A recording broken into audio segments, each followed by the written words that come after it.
ini belum diselamatkan. Hanya roh yang sudah selamat. Sehingga manusia seringkali masih dikuasai oleh dosa. Dan benar saya gali secara psikologi. Secara psikologi manusia, kepribadian manusia, ada sejak lahir, ada karena lingkungan. Sejak lahir manusia itu ada bibit dosa. Apa bibitnya? Kalau kita lihat kolerik ya, kolerik, terus melankolis kita bagi ke pragmatis, sama sanguin, sudah ada dosa, sudah ada bibit dosa. Kesombongan udah ada. Contohnya di kolerik, maunya dominan, maunya dihargai, mau yang utama. Jelek-jelekin orang, sudah ada bibit dosa. Sombong, nggak melecehkan orang, nggak menghormati orang, rendah diri. Itu jadi bawaan dari lahirnya sudah ada, dan itu akan menjadi dosa. Karena sudah tidak ada lagi hubungan dengan Tuhan. Sehingga bibit dosa itu masuk dan berkembang luar biasa. Jadi dosa itu sudah dari maka firman Tuhan katakan tidak satupun manusia yang tidak berdosa. Semua manusia telah berdosa. Saya cakap iya. Ternyata penemuan secara psikologi memang demikian. Terima. Saya gali lagi, Tuhan terima kasih Tuhan mendapatkan itu. Nah, manusia jatuh dalam dosa dan diselamatkan. Yang selamat tadi baru roh kita. Batin kita, roh di dalam batin kita sudah selamat, tapi tubuh dan jiwa belum diselamatkan. Ini yang adalah bagian kita nih dengan Tuhan. Bukan bagian Tuhan untuk menyempurnakan jiwa kita, menyelamatkan jiwa kita dan tubuh kita, bagian kita. Tuhan yang sempurnakan, Tuhan itu bekerja untuk menyempurnakan ini, untuk menjadi serupa dengan Kristus. Nah, kita baca ayatnya. Kita baca ayatnya. Pertama di Roma 7. Ini saya pakai kacamata. Roma 7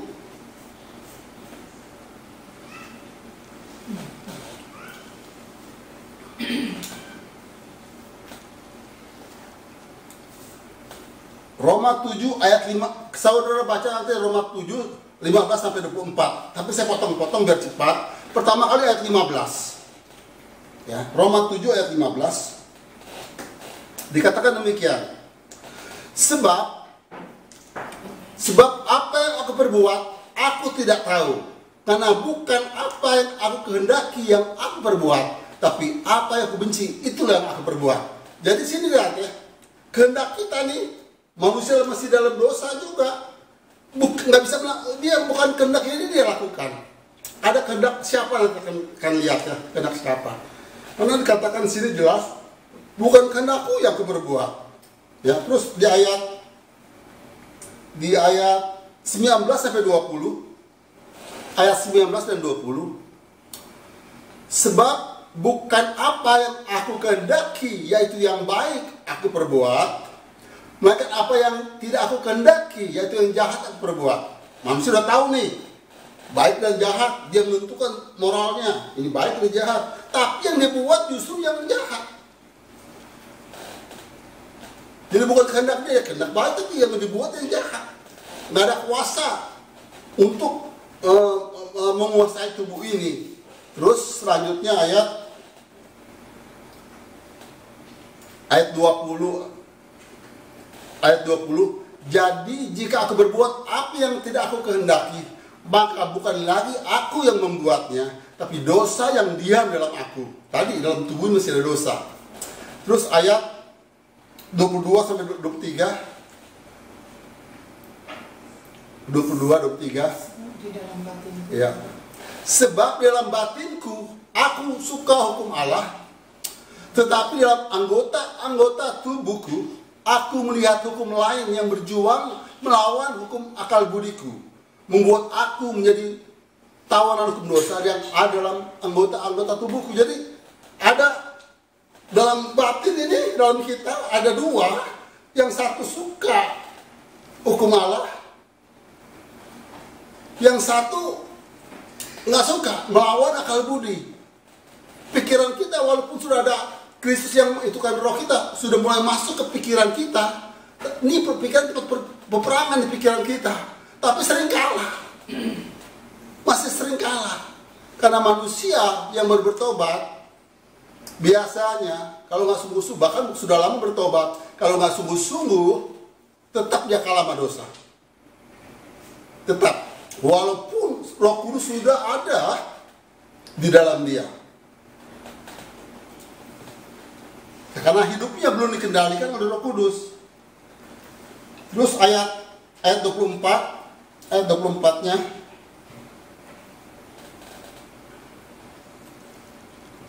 Ayat 24-nya. Wah, dia begini. Kata Paulus, aku manusia celaka. Siapakah yang akan melepaskan aku dari tubuh maut ini? Paulus katakan, aku manusia celaka. Nanti kita akan bahasnya, tahu Roh Kudus yang pasti yang melepaskan dia. Tapi ini prosesnya bagaimana? Nggak mudah prosesnya ternyata.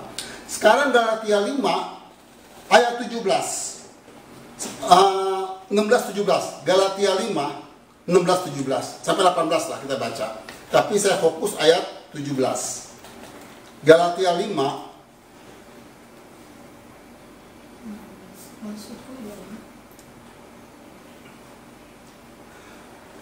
maksudku ialah hiduplah oleh roh, maka kamu tidak akan menuruti kenagihan. Nah, poinnya ayat 17. Sebab keinginan daging berlawanan dengan keinginan roh. Keinginan roh berlawanan keinginan daging. Ada keinginan itu kehendak. Bisa ditafsirkan kehendak. Jadi berlawanan, ada manusia daging, manusia roh. Ini berlawanan. Ada keinginan daging, keinginan iblis lah sama keinginan roh, itu berlawanan. Karena keduanya bertentangan, sehingga ini garis bawahi, sehingga kamu setiap kali tidak melakukan apa yang kamu kehendaki. Nah, ini pertentangan antara ini, kita nggak tahu milih yang mana. Seringkali yang sana sini kita mau buat yang baik, nggak kita buat. Sehingga kamu setiap kali tidak melakukan apa yang kamu kehendaki, kecuali dipimpin roh. Maka ayat 18-nya. Akan tetapi jika kamu memberi dirimu dipimpin, jadi memberi loh. Memberi artinya sungguh-sungguh, jadi bukan hanya Roh Kudus dalam kita, tapi memberi diri kita sungguh-sungguh dipimpin oleh roh. Baru kita bisa mengatasi daging. Jadi kita nggak tahu nih kehendak. Jadi sebenarnya kehendak bebas kita ada nggak sih? Sebenarnya saya tanya, ada kehendak bebas kita? Seperti apa kehendak bebas kita? Sebenarnya kehendak bebas kita nggak ada yang bebas. Kita hanya ikut keinginan ini, keinginan iblis, atau keinginan Tuhan. Nggak ada kehendak kita sebenarnya. Kehendak kita, saat kita melakukan kehendak kita, karena kehendak kita entah dari mana sih kehendak itu datang, hanya iblis atau Tuhan. Mau ikut, kita hanya memilih mau ikut iblis atau mengikut Tuhan. Nah, inilah kehendak bebas kita untuk memilih.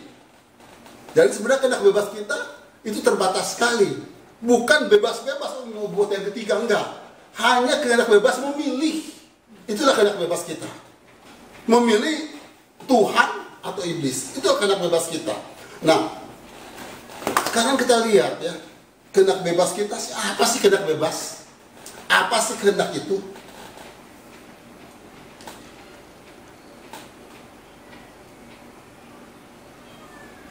Kehendak ya, kehendak dalam psikologi lagi. Saya baca psikologi, waduh, karena kan menjelasin dari sana baru ke firman, kita lebih jelas. Jadi firman tuh membuktikan ilmu psikologi itu benar gitu loh, bahwa karena firman pegangan kita gitu.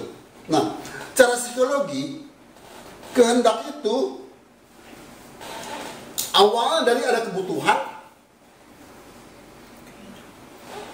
diolah dalam pikiran perasaan, baru menjadi kehendak, baru menjadi perbuatan. Jadi kehendak itu muncul daripada kebutuhan. Tanpa kebutuhan nggak ada kehendak. Misalnya, Kita butuh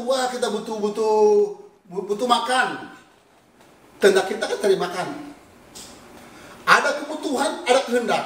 Tidak ada kebutuhan, tidak kehendak. Nah, makanya kebutuhan manusia ini penting. Maka kalau dunia ada teori tadi, hierarchy of need. Maka hierarchy of need dunia itu ada kesombongan di sana, segala macam. Jadi salah kaprah. Nah, manusia lama kita ya masuk ke sana. Tapi hierarchy of need dalam Tuhannya apa? Kan gitu. Ada kebutuhannya kita apa nih? Nah, makanya sekarang masalah itu di kebutuhan kita. Misalnya saat ini, saya bilang, Tuhan, saya ampuni saya bilang ini, untuk mencapai, akan lihat ya, mencapai, kita seringkali kebutuhan kita loh. Kita seringkali tidak berpikir kebutuhan Tuhan. Yang kita pikir kebutuhan kita, kebutuhan kita untuk di dunia ini, bukan dalam kekekalan. Ini seringkali menentukan kebutuhan, karena itu yang menentukan kehendak loh. Kita seringkali aku melakukan kehendak Tuhan, tapi kebutuhan kita yang di dunia ini jadi nggak sampai melakukan kehendak Tuhan. Karena kehendak itu tadi muncul daripada kebutuhan, diolah dalam pikiran dan perasaan kita, baru jadi kehendak. Tanpa diolah dan tanpa ada kebutuhan, tidak ada kehendak. Makanya kita nih kebutuhannya apa? Makanya ayat di itu terkatakan, mau makan minum cari dahulu. Jadi kebutuhan kita kerajaan Tuhan dulu. Saat dapat kerajaan Tuhan, kamu dapat semuanya. Dapat damai sejahtera, dapat kekuatan, dapat sukacita. Jadi kebutuhan itu ada dalam kita. Nah, sekarang kebutuhan kita apa? Ini yang menjadi masalah, karena kebutuhan kita tuh seringkali salah. Dalam kebutuhan dan dalam untuk mencari kehendak itu digerakkan saat ada mau mencapainya, ada motivasi, hasrat dan kemauan. Hasrat, motivasi, kemauan untuk mencapai kehendak, untuk mewujudkan kehendak itu. Nah, kita bagaimana nih? Kalau cara dunia kita kerja keras, bisa kelihatan kita kerja keras, tapi mewujudkan kehendak Tuhan, adakah kita kerja keras? Ada perjuangan dalam batin. Ini saya bilang, Tuhan, iya. Terus kita lihat ya.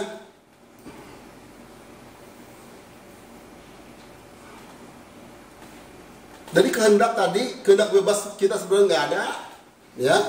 Hanya memilih kehendak Tuhan itu. Nah, kehendak kita sendiri ini dibentuk oleh ada kebutuhan, pikiran dan perasaan. Pikiran kita. Makanya tuh kalau mau melakukan kehendak Tuhan sedangkan pikiran, sekarang pikiran. Pikir itu nggak gampang. Pikiran itu dari proses berpikir. Nggak ya, setiap hari orang nggak ada yang nggak berpikir. Bukan setiap hari, setiap jam pun berpikir. Nonton film aja kita berpikir. Oh, ntar mau kemana ya? Pikiran terlalu jalan nih. Karena proses berpikir. Nah, pikiran ini untuk dalam pikiran itu memutuskan ya, tergantung perasaan kita. Coba kalau orang perasaan lagi gak enak, pikirannya juga gak enak.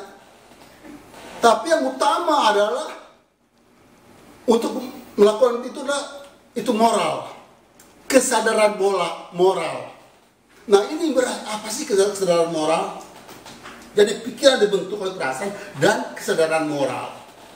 Jadi kita mesti tahu dulu, mau rubah pikiran, mau pikir rubah enggak.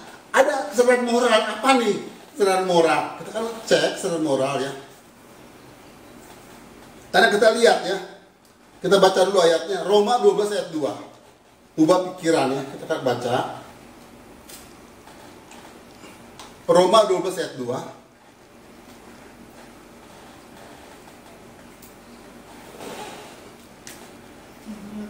Janganlah kamu menjadi serupa dengan dunia ini, tetapi berubahlah oleh pembaruan budimu, sehingga kamu dapat membedakan mana kehendak Allah, apa yang baik, yang berkenan kepada Allah, dan yang sempurna. Kita perhatikan.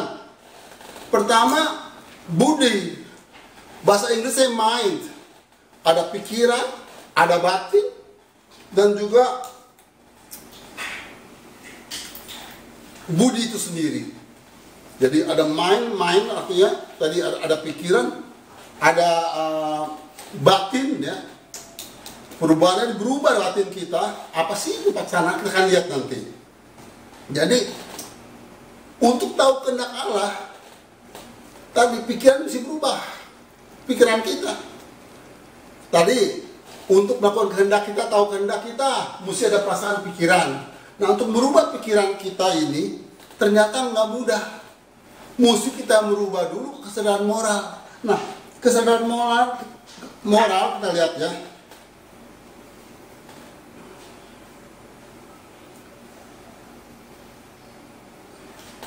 Kesadaran moral dibentuk pada jiwa kita.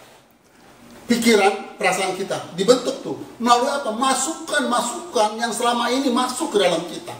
Nah, kalau orang baru bertobat atau belum manusia lama kita, yang masukkan pengalaman-pengalaman hidup yang lama, memori yang lama, cara hidup yang lama. Nah, selama masuk itu, kebenaran kita itu yang ditentukan pakai cara lama. Kesadaran moral, nilai-nilai atau value menentukan salah dan benar, bukan menentukan yang lain, baik buruk dan salah benar. Karena pikiran sebenarnya hanya menentukan salah dan benar, kebenaran, bukan perasaan. Perasaan kesenangan, nikmat, enak, enggak. Tapi kebenaran adalah salah dan benar pembagiannya. Pikiran itu hanya menentukan salah dan benar, enggak berpikir menang enak atau enggak. Itu perasaan yang bermain di sana. Ya, jadi kita mesti mengerti ya, beda perasaan sama pikiran. Pikiran menentukan salah dan benar, baik dan buruk, nggak lain. Nah kita lihat bahwa pikiran ini ditentukan kesadaran moral. Kesadaran moral itu dibentuk melalui analisis, pemahaman atas setiap masukan yang kita terima melalui pikiran dan perasaan kita. Dari pengalaman kan perasaan melalui panca indera masuk ke pikiran kita. Nah, pengalaman itu tersimpan dalam memori kita.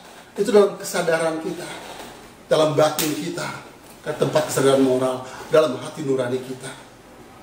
Jadi setiap pengalaman-pengalaman kita tersimpan, makanya orang seringkali trauma. Kalau trauma, lakukan enggak, mau begini. Jadi dia nggak mau melakukan itu, karena pengalaman yang lalu itu mengikat dia. Bahwa itu nggak baik gitu. Mesti begini, itu jangan begitu.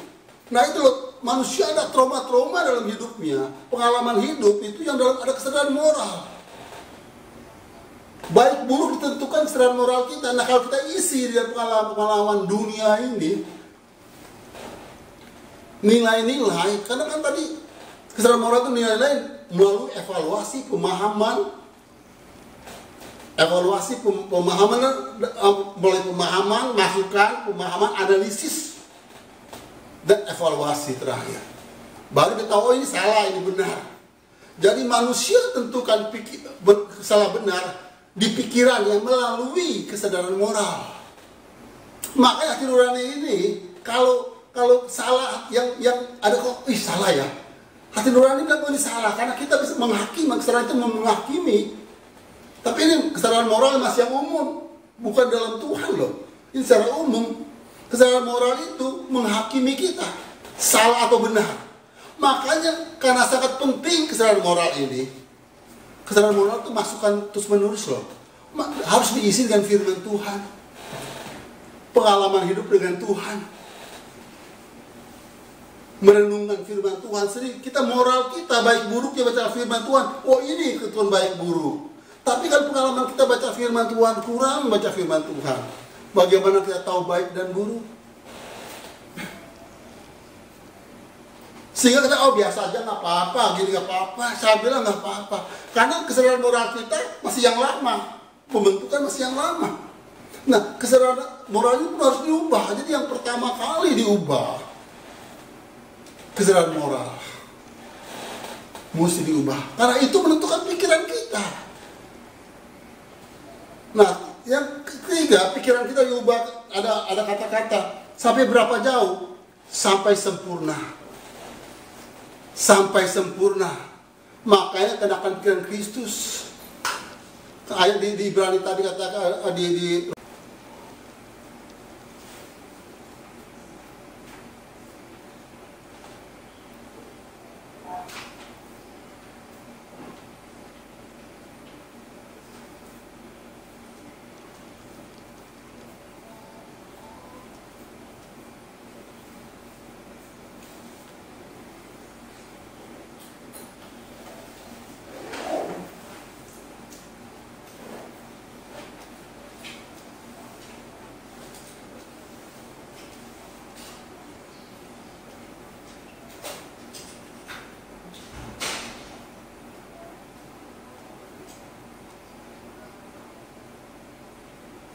kita lihat ayatnya 2 Korintus 5 ayat 9 dan 10 yang Pak Sudah sering bawa. Ini loh. Kita harus sampai sini. 2 Korintus 5 ayat 9 dan 10. Kenapa mesti sempurna? Karena ini, ada ini. Sebab itu juga kami berusaha baik diam di dalam tubuh ini tubuh, maupun kami diam di luarnya, supaya kami berkenan kepadanya. Di luar tubuh panca indera kita masuk pengetahuan dari dalam dan roh yang bekerja. Nah, saya lihat, sebab kita semua harus menghadapi tahta pengadilan Kristus, supaya setiap orang memperoleh apa yang patut terima sesuai dengan dilakukan dalam hidup ini, baik atau jahat, sesuai perbuatan kita. Kita akan dihakimi. Nah, tadi kehendak kita pas dilakukan realisasi menjadi perbuatan. Ini loh masalahnya. Dan itu kita lihat harus berkenan sempurna, benar-benar sempurna. Nggak bisa enggak. Sempurna seperti Tuhan mau. Kita masing-masing ada tingkatan sempurnanya. Karena masing-masing dituntut sesuai apa yang ia tahu. Nah, oke, kita lanjut ya. Kita tahu bahwa yang penting pertama kali kita untuk perubahan tadi kehendak itu mesti ada pikiran dulu. Merubah pikiran harus dalam moral. Jadi merubah dalam moral dulu. Nah, baru kita bisa pikiran kita dan perbuatan kita. Baru kita bisa perbuatan kita ubah. Melalui apa? Karena kan perbuatan itu dari hati, kepikiran baru kehendak baru perbuatan. Nah, jadi yang berubah adalah pertama kali dari dalam tadi kesadaran moral, pikiran ya, kehendak kita, terus perbuatan kita jadi perbuatan yang menyenangkan Tuhan. Nah, terus sekarang apa lagi? Ada lagi lanjutannya. Kepribadian kita, karakter kita. Kepribadian kita seperti tadi. Ini ada unsur elemennya. Karena kepribadian kita terjadi, kita melakukan dan terulang terus menerus, itu menjadi kebiasaan menjadi karakter menjadi gaya hidup. Sehingga yang terlihat gaya hidup kita. Nah, ini harus berubah seperti Kristus, maka biar kita jadi cerminan Kristus. Bagaimana merubahnya? Kepribadian kita harus berubah, nggak seperti yang lalu lagi. Dan saya bilang, Tuhan, saya belum sampai pribadi, bagaimana merubahnya? Kita akan lihat ayat-ayatnya ya. Kita ayat 1 itu dulu, 1.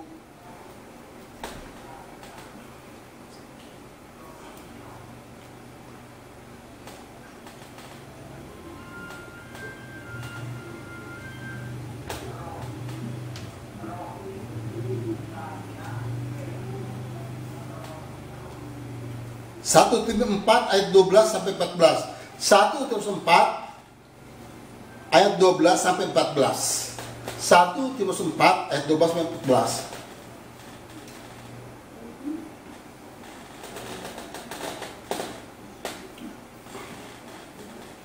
Ya. Janganlah seorang mengaku rendah karena engkau Buddha. Jadilah teladan. Kita kalau mau dewasa rohani harus jadi teladan bagi siapa? Bagi orang percaya loh. Orang dewasa rohani bukan teladan bagi dunia. Kalau kita orang Kristen, teladan bagi orang dunia, bagi yang belum mengenal Tuhan. Tapi kalau kita bertumbuh, harus menjadi teladan bagi orang percaya.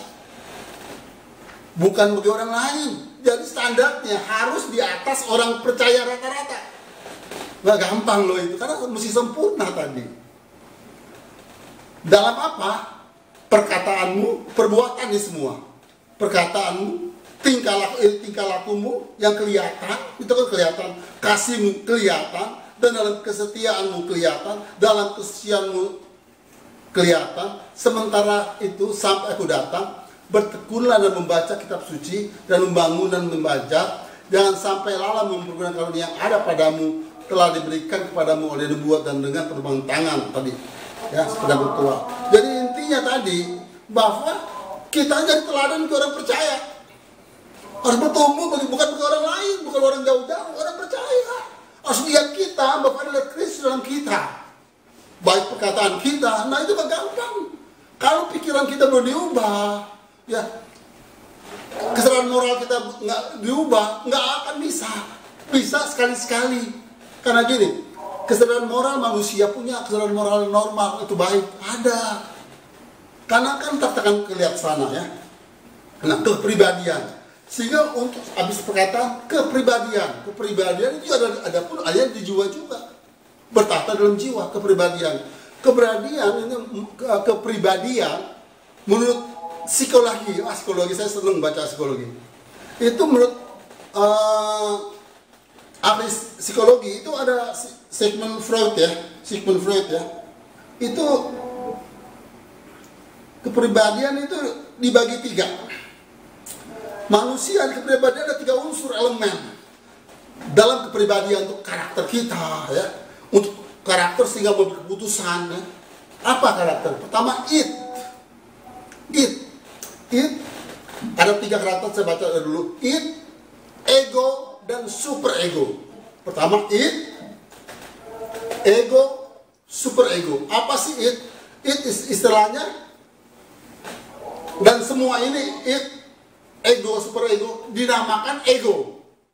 Maka kita akan bahas ini ego manusia nih ada nih. Ya. Ini menentukan kepribadian kita. Nah, apa sih ego itu tadi? Tadi ada it, ego, super ego. Dalam manusia, pribadi manusia dibentuk oleh 3 unsur ini. Nah, apa sih it? Ide ya, ide.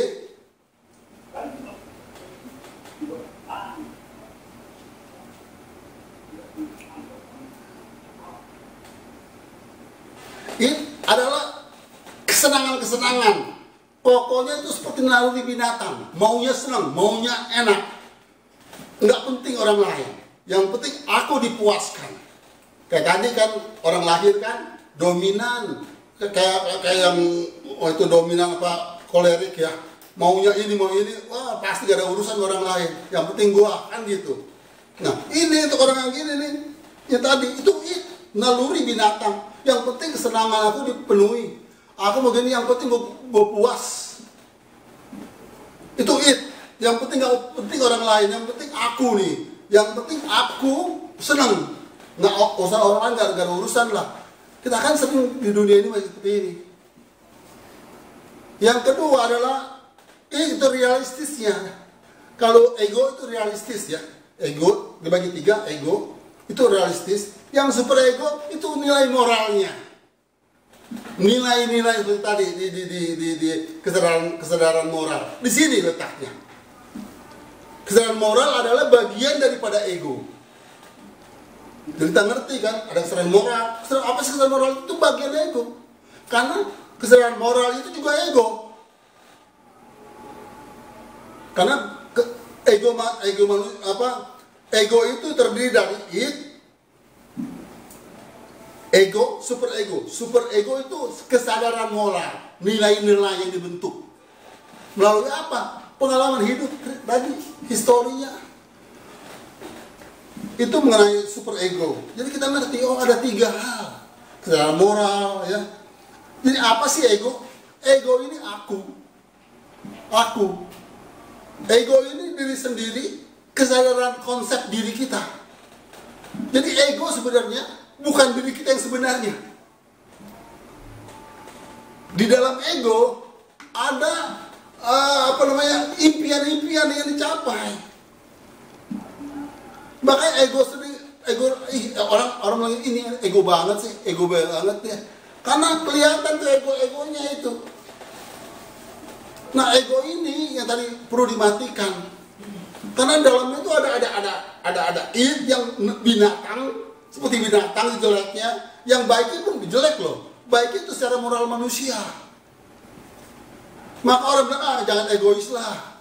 Karena tadi egois itu bagian daripada ego, bagian daripada manusia itu sendiri. Dan ego itu tetap ada dalam hidup kita. Saya dalamnya saya bilang, saya betul kaget, saya bilang, apa sih arti ego? Saudara bisa lihat soal mengenai ego, ada ego sama super ego. Kita lihat dalamnya itu. Jadi kita lihat di sini bahwa ego itu apa yang kita pikirkan. Bukan benar ini sekarang kita gini. Apa yang kita pikirkan? Apa kata pikiran kita tentang kita? Itulah ego. Apa kata pikiran kita tentang kita? Kita gini, makanya orang seringkali egonya gini, lu dia ngejek gua karena aku anggap diri, egonya anggap akunya segini nih. Pas orang rendahin dia bilang, ih siapa? Gua nggak segitu loh, lo nggak tahu siapa gua. Karena pikiran dia menentukan ego dia. Pikiran yang selama ini tertanam dalam diri ya. Kalau orang ini, ego juga begini. Oh kalau ini enggak, gue nggak bisa. Ya, gue cuma pinternya di sini. Dan selalu dia itu udah itu kan diri dia bahwa dia pinter di sini, nggak bisa ini. Nah ego itu seperti itu. Nah, terus ego ada ilusi karena ego bukan diri yang sebenarnya. Dan itu dalam kita. Kenapa? Pikiran kita menjadi apa itu ego. Karena tadi kan kita mau dihormati, mau aktualisasi diri. Padahal kita belum di sana, tapi kita mau ke sana. Itu ego. Harap-harapan kita nanti menjadi apa? Itu ego sebenarnya. Kalau kita nggak tangani itu ego jadi itu lah. Nah, makanya seringkali ego sering dikaitkan dengan percaya diri atau harga diri. Sering dikaitkan ke sana mengenai ego. Nah, jadi ego manusia itu sebenarnya tadi ada dualisme kita. Sedangkan di ego aja dibuktikan ada dualisme. Ada aku yang sebenarnya, ada aku secara ego. Aku dalam ilusi, dalam pikiran. Jadi manusia nih, makanya yang kita lawan sering ada pernah bilang gini, yang benar yang lawan diri kita sendiri. Siapa sih gini? Sangkal diri, penguasaan diri. Apalagi tuh pengenalan diri apa sih? Pengenalan ego kita. Ego yang dikendalikan. Sangkal diri, sangkal ego kita. Ego itu tuh harus dimatikan. Karena yang secara duniawi itu tadi semua itu ada dalam kita. Karena itu tertanam, tertata dalam kita melalui kesadaran moral tadi. Secara duniawi seperti itu. Makanya kesadaran moral ini yang harus diubah. Kembali lagi tadi, harus diisi dengan firman Tuhan dan pengalaman hidup dengan Tuhan supaya bisa mengenal Tuhan. Jadi nggak cara lain, kita mesti melalui kesadaran diri bahwa kita sadar bahwa kita memerlukan Tuhan. Kalau orang nggak datang tanpa membutuhkan Tuhan, bukan untuk kebutuhan Tuhan, untuk Tuhan memenuhi kebutuhan kita, bukan. Datang kepada Tuhan untuk mengenal Tuhan. Amin. Seringkali kita datang kepada Tuhan hanya untuk minta pertolongan, sehingga kita nggak bertumbuh dalam pengenalan Tuhan, tidak bertumbuh mengenal kehendaknya, tidak bertumbuh dalam mengubah hidup kita. Karena hidup kita harus diubah pelan-pelan. Pada kesadaran moral nggak gampang. Melalui merenungkan pembacaan firman Tuhan dan mengenal dia. Melalui apa? Pengalaman hidupnya. Pengalaman hidup kita. Nah, biar ego kita ini seringkali tinggi, bisa direndahkan. Bahkan dimatikan. Makanya Yohanes 3 ayat 30. Yohanes 3 ayat 30. Yohanes 3 ayat 30.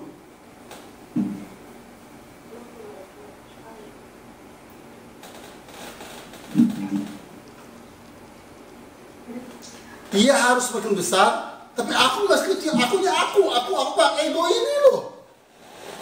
Bukan aku yang real ini, aku yang real sini, hanya supaya kita yang real aja gitu loh. Yang karena yang bahaya akunya ini, yang nggak real dia ini. Aku dalam pikiran kita. Maka aku dalam pikiran kita harus digantikan Kristus dalam pikiran kita. Bukan aku dalam pikiran kita. Makanya orang begini, harusnya kehendak bebas itu menjadi kehendak Tuhan. Makanya pikiran kita taruh pikiran Kristus, perasaan Kristus. Kenapa tadi? Ayat itu bilang, supaya dia makin besar kayak aku ini egonya aku semakin kecil. Karena ego kita ini mesti dikalahkan melalui apa? Menurut tadi semakin kecil melalui tadi pengalaman dengan Tuhan, pikul salib sekali setiap hari. Sekali pengendalian diri, pengendalian akunya ini sebenarnya tiap hari loh, karena aku ini setiap hari mesti diubah.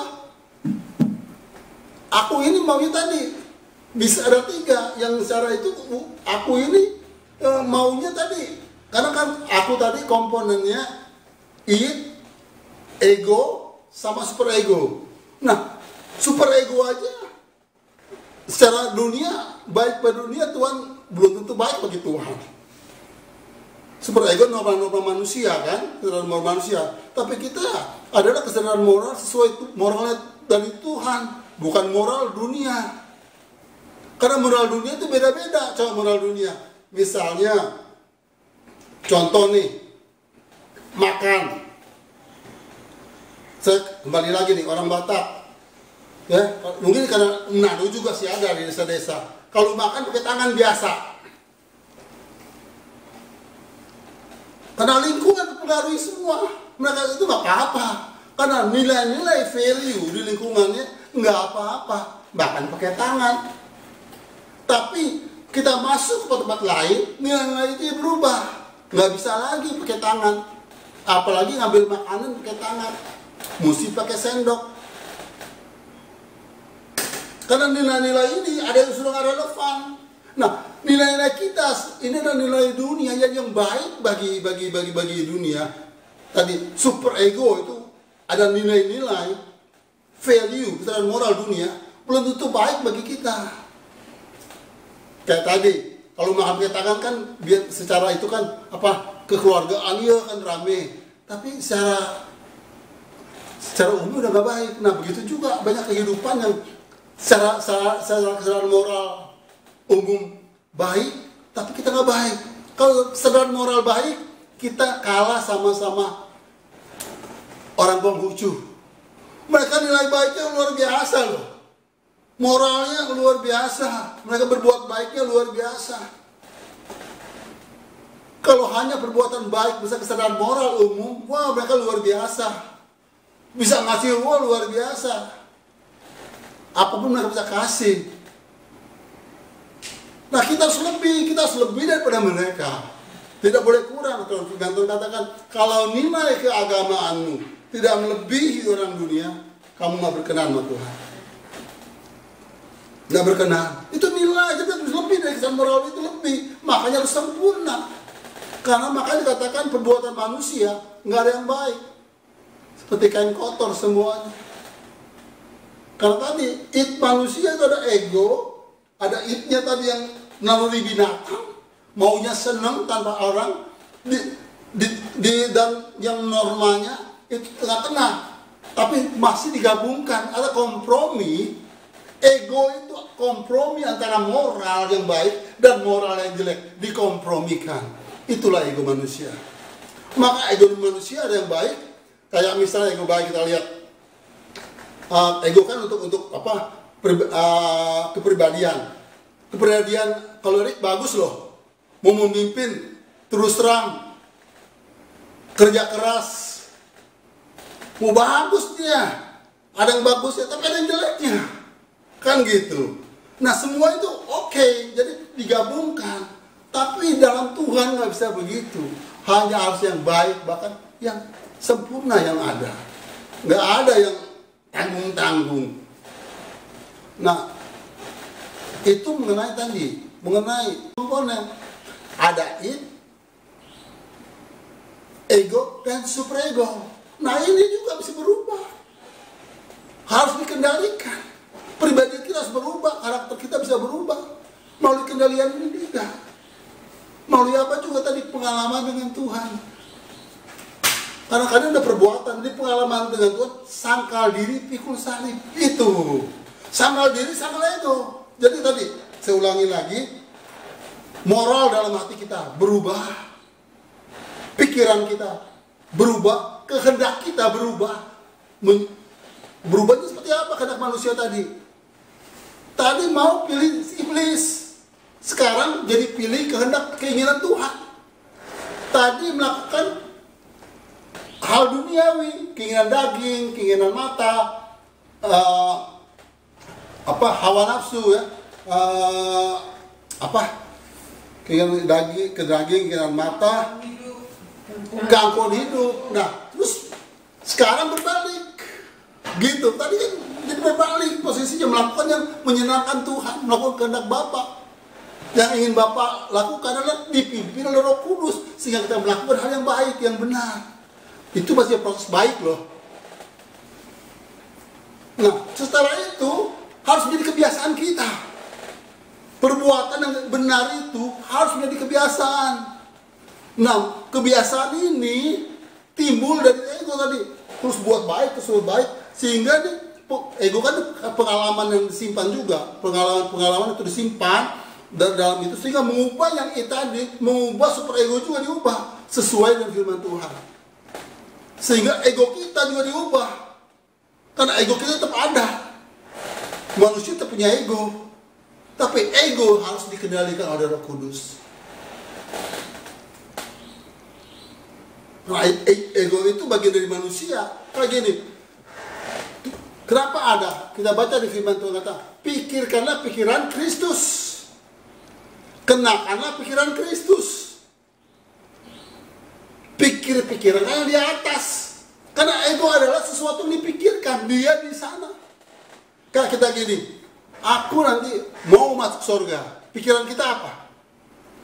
Kita mau ke surga. Surga kita, pokoknya aku mesti ke sana. Sesuatu yang di luar kita. Bukan keadaan saat ini. Keadaan yang akan datang. Yang ilusi kita. Yang gambaran kita. Itulah ego. Kita mau ke sana. Bukan real yang sekarang ada, tapi yang di sana. Kita akan ke sana, kita akan seperti itu. Kita sekarang ini akan jadi anak-anak Tuhan. Kita dibayar rohani, akan menjadi dewasa rohani. Nah, itu ego. Maka kita punya dalam diri kita tuh, akunya harus menjadi seperti Kristus. Harus mencapai tingkatan yang Tuhan mau dari kita. Dan itu gak mudah, harus sempurna. Dan ini prosesnya lama, panjang. Makanya Tuhan katakan proses ini nggak gampang. Sangkal diri, pikul salib setiap hari. Sangkal diri sampai kita mati. Sangkal diri, pikul salib sampai mati. Sampai benar-benar kita sudah mati, baru kita hidup baru. Hidup baru, lahir baru tuh kita belum tentu sudah lahir baru loh. Kita sudah dibaptis ya, udah Roh Kudus ya, tapi itu lahir barunya masih kayak apa? Bibit yang belum berkembang, belum ada buahnya. Kan lahir baru, pikiran Kristus, Roh Kudus yang kita memimpin hidup kita setiap hari. Mana ada pohon sekarang tunggu besok mati. Harus senantiasa. Makanya lahir baru. Saya juga pikir kalau lahir baru saya udah mencapai yang Tuhan mau atau masih bibit. Kalau saya waktu jauh, saya menunggu untuk bertumbuh aja belum kelihatan. Seringkali aku udah lahir baru, betul. Bibitnya ada. Karena lahir baru semuanya, hidup lama sudah mati, hidup yang baru. Bener gak hidup mati hidup lama? Hidup lama itu mati gak gampang. Bener-bener baru, itu kan yang manusia lama benar sudah berlalu, yang baru datang. Nah, yang baru datang ini, kita nih yang baru belum datang. Kecuali kita sempurna, kita belum sempurna. Maka pikul salib setiap hari. Makanya kita mau nanti benar-benar lahir baru yang sebenarnya. Kayak tadi, keselamatan yang sebenarnya, kelimpahan yang sebenarnya, lahir baru yang sebenarnya. Orang bilang, terima Kristus lahir baru. Enggak, baru bibitnya ada. Kita ada bibit untuk lahir baru. Untuk dipenuhi Roh Kudus, dipimpin oleh Roh Kudus. Dan berjalan bersama Roh Kudus setiap hari. Karena apa? Setiap hari pikul salib sadar diri. Jadi nggak ada momen tanpa Roh Kudus. Sedangkan kita sering nggak, masih nggak, bener nggak kita setiap hari dipenuhi Roh Kudus? Masih belum tentu. Karena kalau udah pimpin Roh Kudus, kita nggak punya kehendak lagi selain melakukan kehendak Dia. Maka kehendak kita jadi kehendak Dia, jadi kehendak kita. Tadi kenapa pikiran kita sudah diubahkan, kesadaran moral kita sudah diubahkan, terus ego kita sudah diubahkan menjadi seperti Dia. Sehingga apa? Yang kita pikirkan, bayangkan adalah hal kepentingan Dia. Bagaimana menyenangkannya. Ego kita tadi bagaimana menyenangkan diri sendiri. Tapi setelah kita itu dengan Tuhan, kesenangannya menjadi kesenangan kita. Oh, ini luar biasa loh. Saat kita menyenangkan Tuhan, hati kita senang. Makanya saya nggak heran Rasul Paulus berkata, aku senang dan rela kalau aku menderita. Kalau aku menderita begini, aku mengikuti kehendak-Mu. Engkau disenangkan, aku senang. Walaupun hidupku juga begini. 2 Korintus 12 ayat 10. Kenapa dia rela? Iya, karena dia tadi kesenangannya, kesenangan Tuhan jadi kesenangan Dia. Kalau kita kan boro-boro kesenangan Tuhan. Yang penting kesenangan kita. Boro-boro menderita. Udahlah, nggak usah sama-sama seneng lah. Yang penting aku nggak menderita. Enggak. Kita ini sampai dia menderita untuk menyenangkan Tuhan. Makanya katakan aku senang dan rela dalam penderitaan dan siksaan dan sebagainya. Maka hidup untuk orang percaya ini sempurna seperti itu. Tapi memang Tuhan mengatakan sempurna yang dimaksud bagi Tuhan adalah tergantung pengenalan kita akan Tuhan. Tergantung pengetahuan kita akan Tuhan. Lukas 12 ayat 48 coba. Lukas 12 ayat 48. Lukas 12 ayat 47, 48, 47 lah dulu.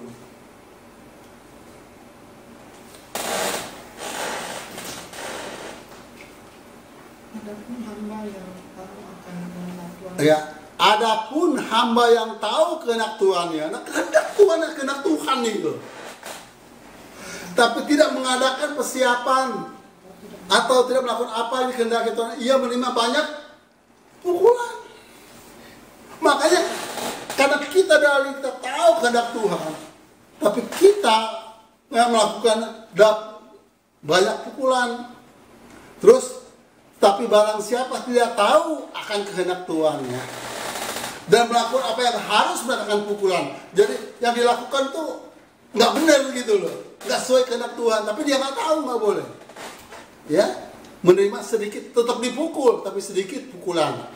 Baru yang ketiga nih, setiap orang kepadanya banyak diberi karunia, dipercaya Tuhan, kepadanya banyak lagi dituntut. Makanya tadi harus kehendak Tuhan menjadi kehendak kita.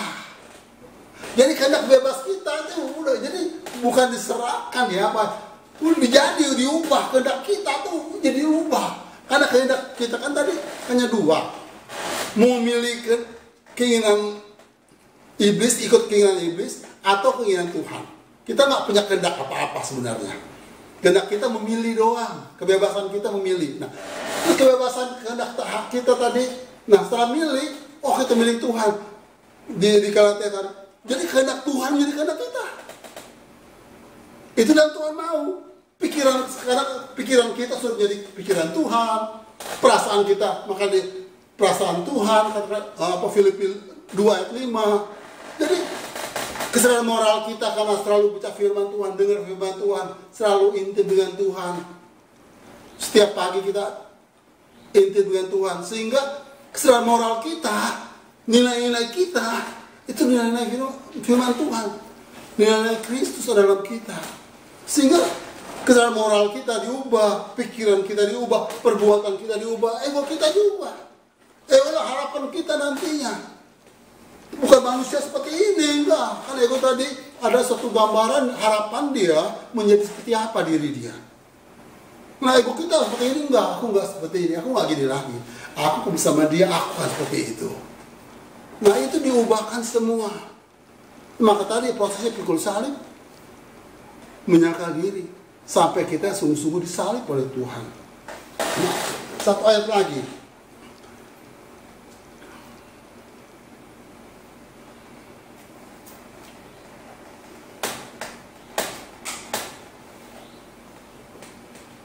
Nah, tadi saya katakan perubahan itu harus terus menerus ya.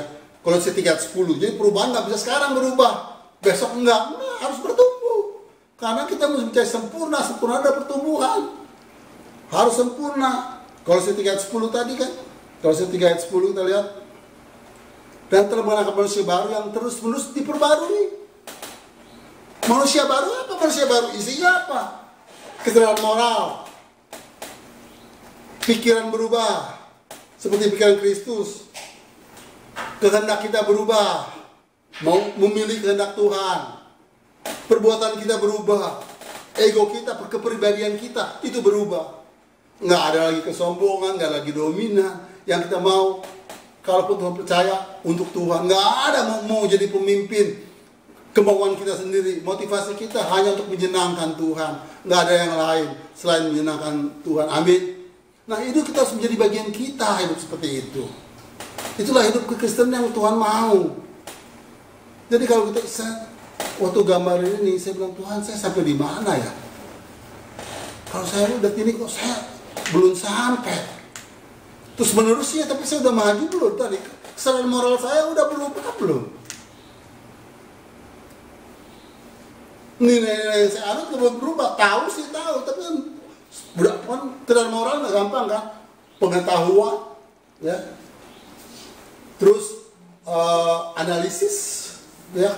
Baru dievaluasi, baru tahu itu baik buruk. Nah kita melakukan yang baik tadi, kita masih suka yang jahat yang kita lakukan.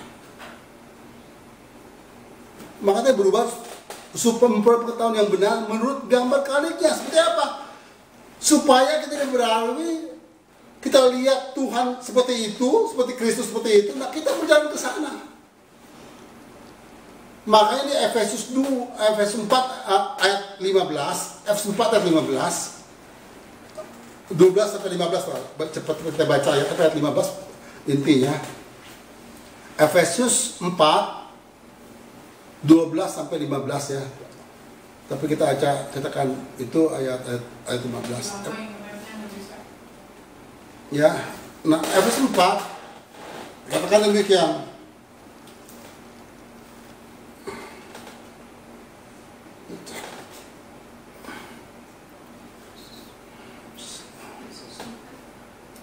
Ayat 12 sampai 15.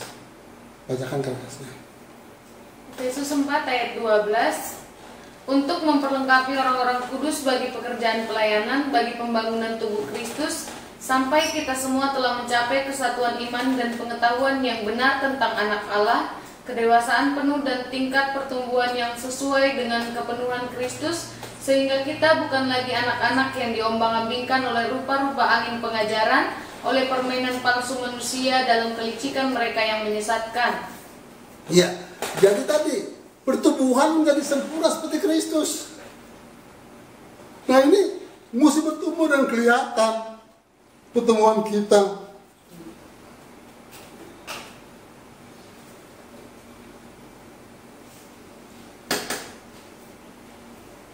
Sampai apa? Sampai manusia daging kita benar-benar disalib. Kita bertumbuh tuh kan gini, pertumbuhan kita dalam kita kan tadi ada manusia daging, manusia roh. Dalam diri kita ada dua nih, ada dua pribadian.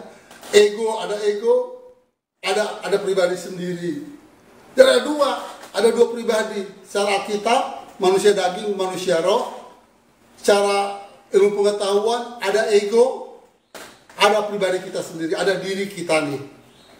Beda, ini dua beda. Manusia lagi manusia roh beda, ego dan diri kita beda. Jadi kita ini sehingga dalam diri kita selalu ada pertentangan dalam batin kita. Itu setiap hari ada pertentangan dalam batin kita. Sehingga seringkali kita nggak tahu kita nggak tahu mana kita pilih, nggak tahu kita. Karena selalu bertentangan, seringkali salah. Kita nggak tahu kok, kita membuat ini, yang melakukan ini kok bisa gini ya. Kita lakukan nggak sesuai apa yang kita mau. Nah, makanya untuk menjadi seperti Kristus harus pakai ayat dari Galatia 5 ayat 18. Galatia ayat 18 harus dipimpin oleh Roh. Kita memilih untuk dipimpin oleh Roh Kudus. Saat kita dipimpin oleh Roh Kudus, ya, tuh, makanya kalau kamu memberi dirimu dipimpin, jadi merelakan diri kita dipimpin oleh Roh Kudus. Jadi artinya Roh Kudus tidak otomatis memimpin diri kita. Wow, ada Roh Kudus dalam kita mungkin berkata demikian. Ingat, Roh Kudus belum tentu yang memimpin hidup kita.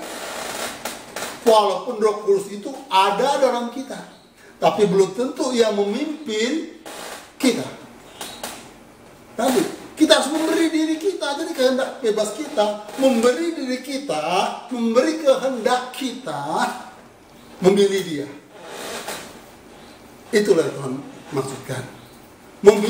Kita memilih kehendak kita tadi untuk memilih biarlah kita dipimpin oleh Roh Kudus. Artinya keinginan Roh Kudus, apa sih keinginan Roh tadi? Bahwa kita hidup dipimpin oleh Dia, sehingga mencapai kesempurnaan. Karena tanpa dipimpin Roh Kudus kita nggak mungkin sempurna. Kita lihat ayatnya, Roma 8 ayat mulai 14 sampai 16. Roma 8 ayat 14 sampai 16. Tanpa dipimpin Roh Kudus kita nggak mungkin sempurna, ya. 14 ya sampai itu, ya. Semua orang dipimpin oleh Allah adalah anak-anak Allah. Komponen ada ego dan superego. Nah, ini juga bisa berubah. Harus dikendalikan. Pribadi kita harus berubah, karakter kita bisa berubah melalui kendalian ini juga. Melalui apa juga tadi, pengalaman dengan Tuhan.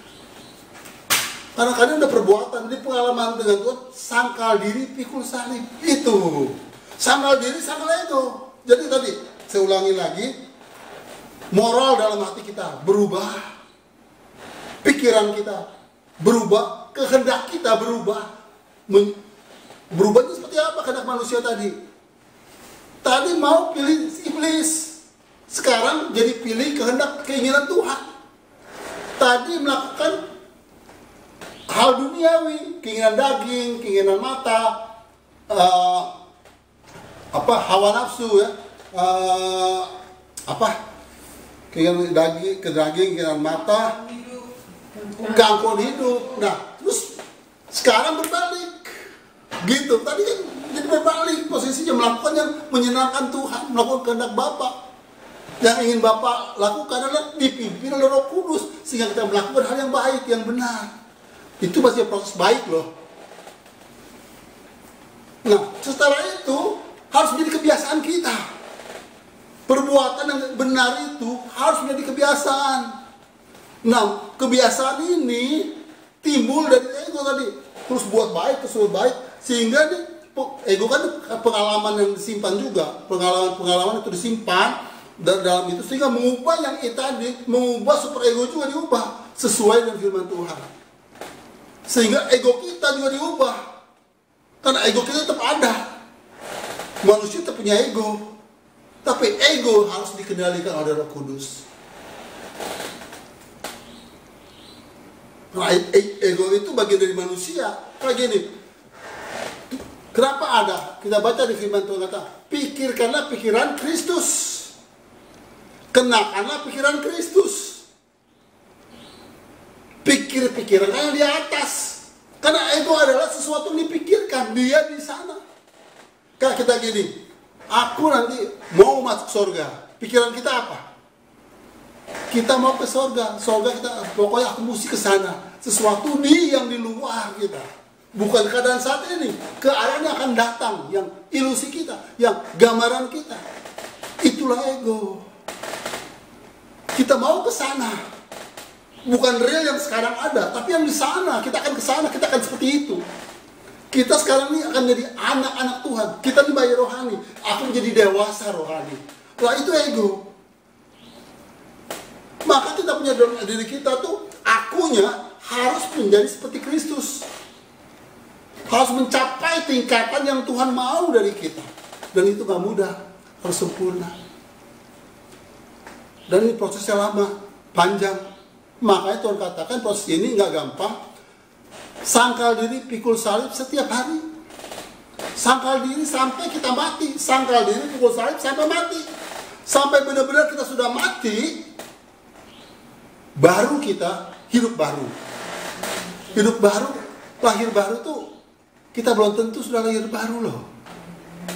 Kita sudah dibaptis ya, udah Roh Kudus ya, tapi itu lahir barunya masih kayak apa? Bibit yang belum berkembang, belum ada buahnya. Kan lahir baru, pikiran Kristus, Roh Kudus yang kita memimpin hidup kita setiap hari. Mana ada pohon sekarang tunggu besok mati. Harus nantiasa. Makanya lahir baru. Saya juga pikir kalau lahir baru, saya udah mencapai yang Tuhan mau atau masih bibit. Kalau saya waktu jauh, saya menunggu untuk bertumbuh aja belum kelihatan. Seringkali aku udah lahir baru, betul. Bibitnya ada. Karena lahir baru semuanya, hidup lama sudah mati, hidup yang baru. Bener gak itu matiin hidup lama? Hidup lama itu mati gak gampang. Benar-benar baru itu, karena yang manusia lama benar sudah berlalu, yang baru datang. Nah, yang baru datang ini, kita nih yang baru belum datang. Kecuali kita sempurna, kita belum sempurna. Maka pikul salib setiap hari. Makanya kita mau nanti benar-benar lahir baru yang sebenarnya. Kayak tadi, keselamatan yang sebenarnya, kelimpahan yang sebenarnya, lahir baru yang sebenarnya. Orang bilang, lo terima Kristus lahir baru. Enggak, baru bibitnya ada. Kita ada bibit untuk lahir baru. Untuk dipenuhi Roh Kudus, dipimpin oleh Roh Kudus. Dan berjalan bersama Roh Kudus setiap hari. Karena apa? Setiap hari pikul salib sangkal diri. Jadi nggak ada momen tanpa Roh Kudus. Sedangkan kita sering nggak masih nggak bener nggak kita setiap hari dipenuhi Roh Kudus? Masih belum tentu. Karena kalau udah dipimpin Roh Kudus, kita nggak punya kehendak lagi selain melakukan kehendak Dia. Maka kehendak kita jadi kehendak Dia, jadi kehendak kita. Tadi, kenapa? Pikiran kita sudah diubahkan. Kesadaran moral kita sudah diubahkan. Terus ego kita sudah diubahkan. Menjadi seperti Dia. Sehingga apa? Yang kita pikirkan, bayangkan adalah hal kepentingan Dia. Bagaimana menyenangkannya. Ego kita tadi, bagaimana menyenangkan diri sendiri. Tapi setelah kita itu dengan Tuhan, kesenangannya menjadi kesenangan kita. Oh, ini luar biasa loh. Saat kita menyenangkan Tuhan, hati kita senang. Makanya saya nggak heran Rasul Paulus berkata, aku senang dan rela kalau aku menderita. Kalau aku menderita begini, aku mengikuti kehendak-Mu. Engkau disenangkan, aku senang. Walaupun hidupku juga begini. 2 Korintus 12 ayat 10. Kenapa dia rela? Iya, karena dia tadi kesenangannya, kesenangan Tuhan jadi kesenangan Dia. Kalau kita kan boro-boro kesenangan Tuhan. Yang penting kesenangan kita. Boro-boro menderita. Udahlah, nggak usah sama-sama senang lah. Yang penting aku nggak menderita. Enggak. Kita ini sampai dia menderita untuk menyenangkan Tuhan. Makanya katakan aku senang dan rela dalam penderitaan, siksaan dan sebagainya. Maka hidup untuk orang percaya ini sempurna seperti itu. Tapi memang Tuhan mengatakan sempurna yang dimaksud bagi Tuhan adalah tergantung pengenalan kita akan Tuhan. tergantung pengetahuan kita akan Tuhan. Lukas 12 ayat 48 coba. Lukas 12 ayat 48. Lukas 12 ayat 47, 48, 47 lah dulu.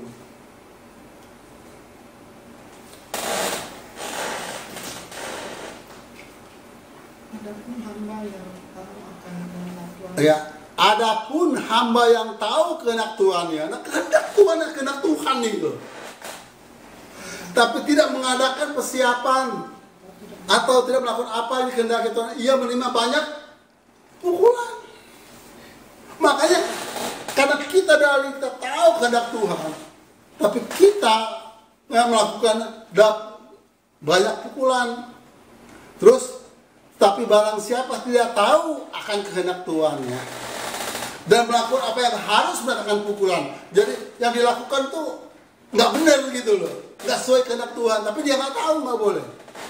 Ya, menerima sedikit tetap dipukul, tapi sedikit pukulan. Baru yang ketiga nih, setiap orang kepadanya banyak diberi karunia, dipercaya Tuhan, kepadanya banyak lagi dituntut. Makanya tadi harus kehendak Tuhan menjadi kehendak kita. Jadi kehendak bebas kita itu udah, jadi bukan diserahkan ya apa, udah jadi diubah, kehendak kita tuh jadi diubah. Karena kehendak kita kan tadi hanya dua, mau memilih keinginan iblis, ikut keinginan iblis, atau keinginan Tuhan.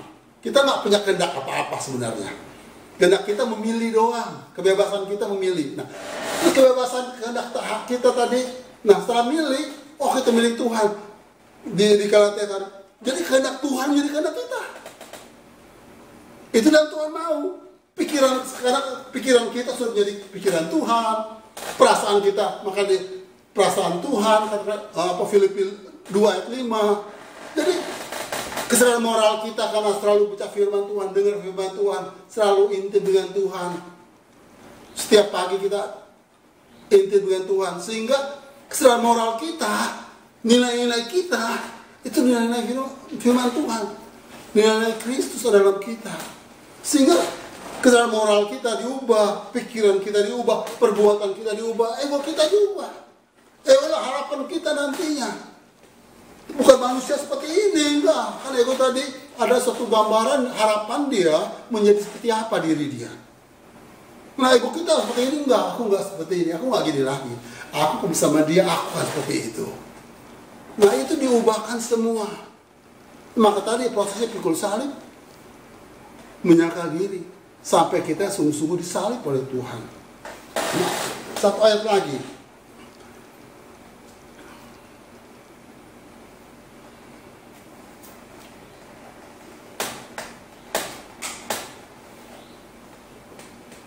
Nah, tadi saya katakan perubahan itu harus terus menerus ya. Kalau saya 3:10, jadi perubahan nggak bisa sekarang berubah, besok enggak, harus bertumbuh. Karena kita mesti mencari sempurna ada pertumbuhan. Harus sempurna. Kalau saya 3:10 tadi kan, kalau saya 3:10 kita lihat, dan telah mengenakan manusia baru yang terus menerus diperbarui. Manusia baru apa? Manusia baru isinya apa? Kesadaran moral, pikiran berubah seperti pikiran Kristus. Kehendak kita berubah, mau memilih kehendak Tuhan. Perbuatan kita berubah, ego kita, kepribadian kita itu berubah. Nggak ada lagi kesombongan, nggak lagi dominan. Yang kita mau, kalaupun Tuhan percaya untuk Tuhan, nggak ada mau jadi pemimpin. Kemauan kita sendiri, motivasi kita hanya untuk menyenangkan Tuhan. Nggak ada yang lain selain menyenangkan Tuhan. Amin. Nah itu kita harus menjadi bagian kita hidup seperti itu. Itulah hidup kekristenan yang Tuhan mau.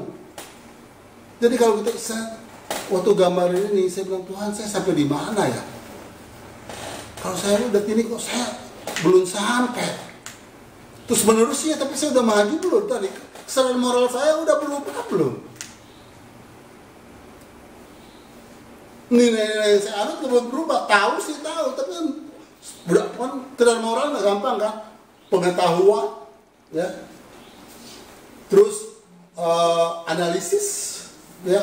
Baru dievaluasi, baru tahu itu baik buruk. Nah kita melakukan yang baik tadi, kita masih suka yang jahat yang kita lakukan. Makanya berubah supaya pengetahuan yang benar menurut gambar kaliknya. Seperti apa? Supaya kita beralih, kita lihat Tuhan seperti itu, seperti Kristus seperti itu, nah kita berjalan ke sana. Makanya di Efesus 4 ayat 15, Efesus 4 ayat 15, 12 sampai 15 lah, cepat kita baca ya, tapi ayat 15 intinya. Efesus 4 12 sampai 15 ya. Tapi kita katakan itu ayat 15. Ya. Nah, Efesus 4 katakan demikian.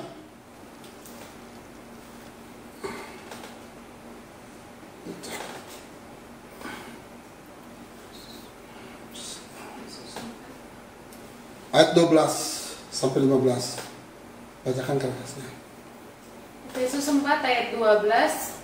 Untuk memperlengkapi orang-orang kudus bagi pekerjaan pelayanan, bagi pembangunan tubuh Kristus, sampai kita semua telah mencapai kesatuan iman dan pengetahuan yang benar tentang anak Allah, kedewasaan penuh dan tingkat pertumbuhan yang sesuai dengan kepenuhan Kristus, sehingga kita bukan lagi anak-anak yang diombang-ambingkan oleh rupa-rupa angin pengajaran, oleh permainan palsu manusia dalam kelicikan mereka yang menyesatkan.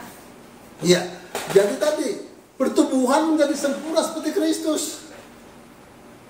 Nah ini mesti bertumbuh dan kelihatan pertumbuhan kita.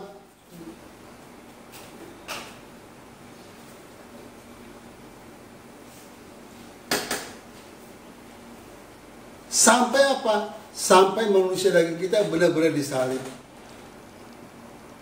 Kita bertumbuh tuh kan gini, pertumbuhan kita dalam kita kan tadi ada manusia daging, manusia roh. Dalam diri kita ada dua nih, ada dua pribadian. Ego, ada pribadi sendiri. Dan ada dua pribadi. Secara Alkitab, manusia daging, manusia roh. Secara ilmu pengetahuan, ada ego, ada pribadi kita sendiri, ada diri kita nih. Beda, ini dua beda. Manusia lagi, manusia roh beda, ego dan diri kita beda. Jadi kita nih sehingga dalam diri kita selalu ada pertentangan dalam batin kita. Itu setiap hari ada pertentangan dalam batin kita.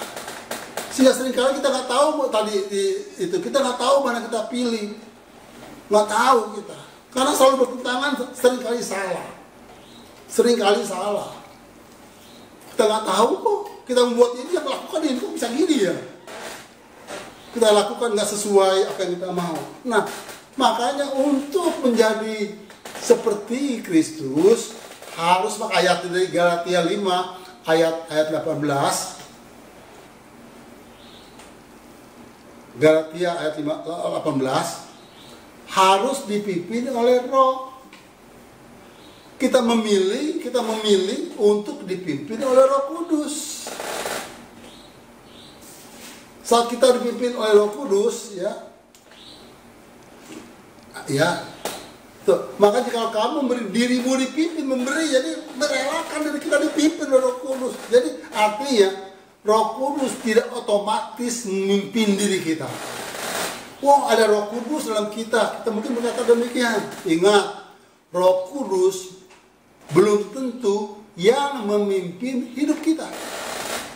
Walaupun Roh Kudus itu ada dalam kita, tapi belum tentu yang memimpin kita. Tadi kita harus memberi diri kita, jadi kehendak bebas kita, memberi diri kita, memberi kehendak kita, memilih Dia. Itulah yang Tuhan maksudkan. Kita memilih kehendak kita tadi untuk memilih biarlah kita dipimpin oleh Roh Kudus. Artinya keinginan Roh Kudus, apa sih keinginan Roh tadi? Bahwa kita hidup dipimpin oleh Dia sehingga mencapai kesempurnaan. Karena tanpa dipimpin Roh Kudus kita nggak mungkin sempurna. Kita lihat ayatnya, Roma 8 ayat mulai 14 sampai 16. Roma 8 ayat 14 sampai 16. Tanpa dipimpin Roh Kudus kita nggak mungkin sempurna ya. 14 ya sampai itu ya. Semua orang di oleh Allah adalah anak-anak Allah. Ya, mulai 13. Ya. Sebab jika kamu hidup menurut daging, kamu akan mati. Maka tadi pilihan kita hidup kemana? Mati artinya roh kita kembali mati. Tapi jika, jadi bukan mati tubuh ini, roh mati. Ya tubuh bisa belakangan sih. Tapi jika oleh roh kamu, jika hidup kita dipimpin oleh roh, kamu mematikan perbuatan-perbuatan tubuh, kamu akan hidup. Jadi tadi manusia tubuh ini yang ada jiwa, saat kita bertobat belum diselamatkan. Nah ini untuk diselamatkan kita harus matikan keinginan daging tadi, tubuh ini. Jika oleh roh kamu mematikan perbuatan-perbuatan tubuh. Jadi tubuh ini perbuatannya tadi, kehendak tubuh, pikiran tubuh, kesadaran moral tubuh, manusia, jasmani, itu harus ditinggalkan melalui apa? Roh Kudus. Tanpa dipimpin oleh Roh Kudus, nggak mungkin tinggal. Ayat selanjutnya, semua yang dipimpin oleh Roh Allah, anak Allah. Ayat 15. Sebab kamu tidak menerima roh perbudakan yang membuat kamu jadi takut lagi, tapi kamu telah menerima roh yang menjadikan kamu anak Allah. Oleh roh itu kita berseru, ya Aba, ya Aba. Roh itu bersaksi bersama roh kita, bahwa kita lah anak Allah. Jadi ada Roh Kudus, ada roh kita. Semua bersaksi benar. Kehendakku, kehendak Tuhan sudah menjadi kehendak kita. Pikiranku adalah pikiran Tuhan. Perasaanku adalah pesan Tuhan. Kesadaran moralku, nilai-nilai value-ku yang aku anut ada Tuhan. Perbuatanku yang nyata, kasih, perkataan, tingkah laku, itu perbuatan Tuhan yang aku lakukan. Jadi aku udah gak ada lagi gitu loh. Makanya aku gak ada lagi. Maka Galatia 2 ayat ini ayat terakhir sebelum kita perjamuan. Galatia 2 ayat 19-20.